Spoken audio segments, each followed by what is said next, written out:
I am joined today by Ryan Clark and Marcus Spears.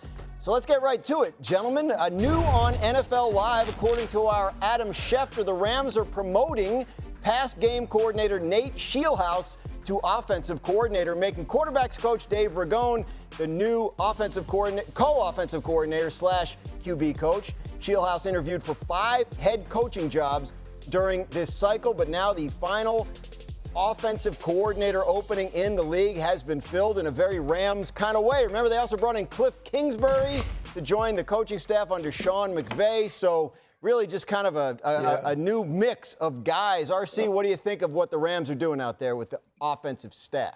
Well, I think the first thing is that Sean McVay makes it work no matter who it is. And we've seen so many of his assistants move up in Los Angeles and become head coaches. And Nate Scheelhaase, who had opportunities to interview for head coaching jobs, seems like the next up. He was the pass game coordinator last year, and we saw what they were able to do with Matthew Stafford and Puka Nacua, Devontae Adams, Tutu Atwell, and that group of tight ends. For me, it's also bringing in Cliff Kingsbury. Now you're collecting other great offensive minds, and for me, what that adds is an outside perspective on how other people see you, how they know your tips, your tendencies, and how you can now change from the perception that is had of you outside of the building. When someone can say to you, when we prepared for this offense, here is what our defensive staff told us.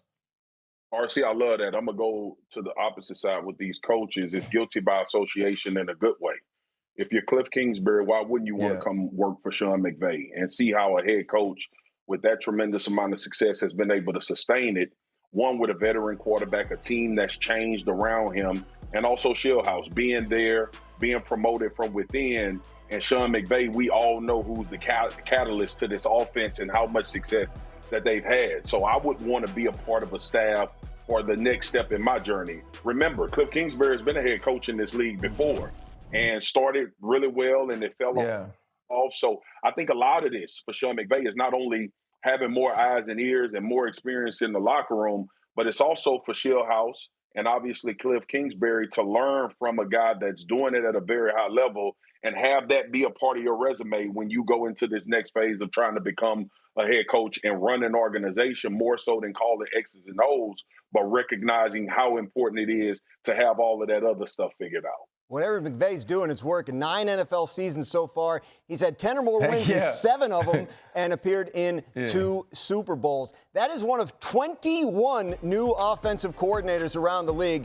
this offseason. Just a monster number. So we want to go through some of the new offensive coordinator quarterback pairings. In Seattle, they brought in Brian Fleury, who has been part of Kyle Shanahan's staff in San Francisco the last several years. Here's what he had to say about his plans for the Super Bowl champions offense. I do think one of the advantages of taking this job is there is going to be a lot of continuity. I've already started to dive into everything that Clint was doing here last year, and the goal would be to maintain as much of that as possible, but there's also areas where we can supplement that with things that we've developed and done in San Francisco under Kyle that, Clint wasn't there for or maybe didn't implement as much. So it's that's going to be the goal, is to keep as much as we can the same, but I think there's definitely areas we can grow, some different ways we can challenge the players that they should be looking forward to when they get back here. Swagu, you want to talk about high expectations. This is a team that just won the Super Bowl. How much pressure is on this guy? I think it's one of the most pressurized offensive coordinator jobs in the league. I would say the most if it wasn't for Philadelphia. But when you think about this, I love what Fleury said in his interview. He said, we are going to keep some of the things because it's really about committing to making sure that Sam Darnold keeps on this track of being a very high-level quarterback in this league. And there's nowhere to go outside of the Super Bowl but down. So why wouldn't you want to implement some of those very successful things that he's done? But he's also said, I want to put a little bit of my spin and bring some things and nuance to this offense. I think that was the perfect answer.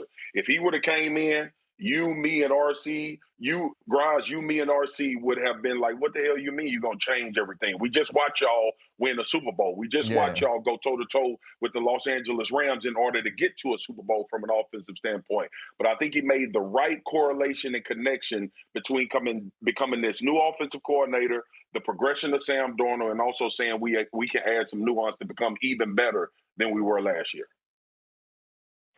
And where you become better, Marcus, is the physicality in the run game. And I know that's going to sound crazy because of what we saw Kenneth Walker do down the stretch. But look at the way that this team changed as Kenneth Walker became a priority in this offense, that Kenneth Walker and the run game started to excel. And the one thing the San Francisco 49ers have consistently done is been creative and put the football in Christian McCaffrey's hands in so many different ways, especially in the run. So I'm looking forward to seeing what Brian Fleury can do with that aspect of this team, because one place they struggled during this season was in the red zone, and having a great run game can be the cure for a lot of those ails. 29-year-old Declan Doyle, he's going to team up with quarterback Lamar Jackson. Doyle talked this week about his expectations for building a championship offense. We would expect him to be here, and certainly he is voluntary.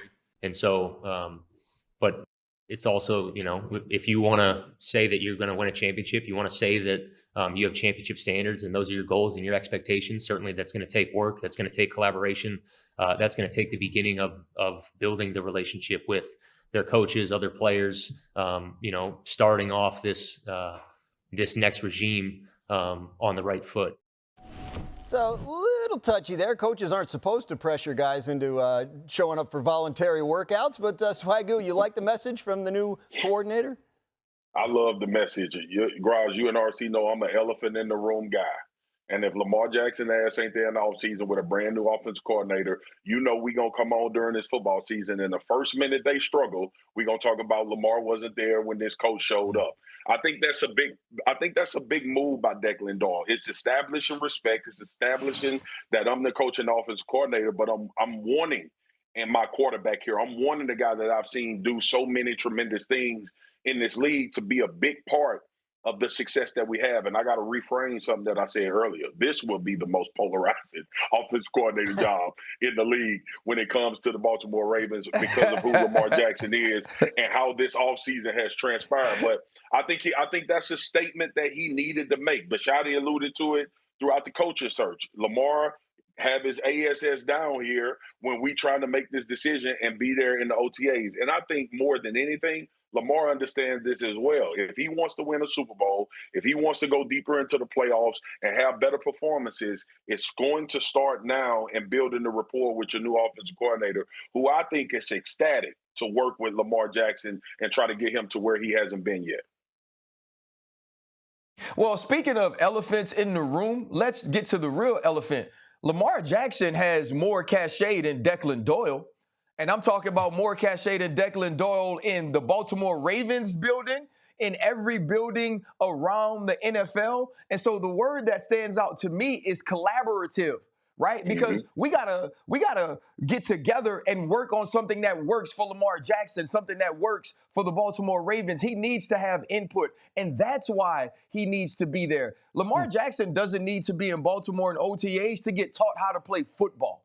Lamar Jackson knows how to play football. If you're Declan Doyle, you're getting this job when you were working under Ben Johnson, who's called plays. This is your first time at 29, the same exact age as Lamar Jackson. And so now let's collaborate. Let's work on something that you feel good about and add the things that I've learned working under a genius like Ben Johnson, seeing Caleb Williams ascend, and make this offense as explosive as it can be under the two-time MVP. And so when they get together this offseason, the conversation is going to have to be about what makes us most comfortable, and Lamar Jackson needs to be in Baltimore to have those conversations. Yeah, those two MVP trophies, but the reason there's a new staff there in Baltimore and John Harbaugh is gone is because they haven't had the playoff success, so we'll see what they can do to fix that. In Tennessee, new head coach Robert Saleh brought in Brian Daboll as his offensive coordinator. Daboll has worked with Josh Allen, Daniel Jones, Jackson Dart. He's going to work with Cam Ward now, and here's what he had to say about his new quarterback.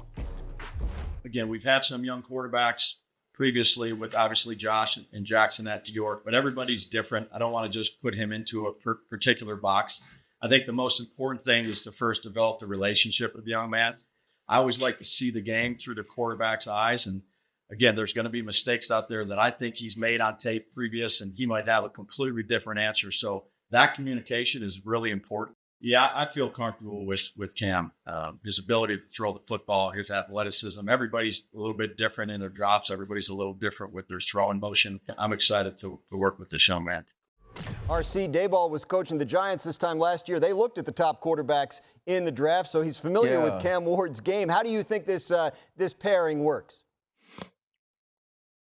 I think this pairing is going to work really well. When you look at Josh Allen, Daniel Jones having a great year initially under Brian Daboll, and what we saw from Jackson Dart, he's clearly shown, Daboll that is, that he understands how to tutor and help some young quarterbacks come along. And when you look at Cam Ward's tape last year, there are 10 throws on his tape that are absolute dimes that nobody in the league could have done better. There are plays that he makes where he goes above and beyond the X's and O's. And I believe Brian Daboll will be part of this coaching staff and part of the people or part of the group that gets him to take that step and move to the next level as the first overall pick of the draft last year.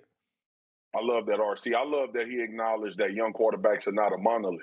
These guys are different. They think different. They see the game different. And the approach will be relationship and collaboration, like you mentioned with Lamar and Declan Doyle, RC. The one thing I like about Brian Daboll, I saw him in college at Alabama as an offense coordinator. You saw him build Josh Allen from where he was and took a huge step there. You mentioned Daniel Jones and Jackson Dart, and he was highly scrutinized for how Jackson Dart usage was, and we talked about the flux that they were in as far as the job there. But this seems like something that's going to be consistent and you can grow with. And I believe Cam Ward is the type of quarterback that get coaches head coaching jobs. As long as he can bring the best out of Cam Ward, because he was in a bad situation last year, and this dude played and competed like he was playing to go to the playoffs. Yes, he did. And trying to win a Super Bowl every single week. I think that's the first thing you recognize about Cam Ward, the seriousness in which he takes his job. And I think Brian Daboll approaches it that same way. And there may be times, because with both of these dudes' personalities, that they butt heads. But I think it's going to be the type of butt head to get everybody better as opposed to going separate ways. And also, too, if you just have any time, you need to go check out the coaching staff of the Tennessee Titans. It's the baldest coaching staff of all time. Nobody has hair. Yeah. Why they ain't hired me for D-line then? Yeah, Saleh has a type, it looks like, in putting his coaching staff together. For sure, hey, big head. They're leaning into it.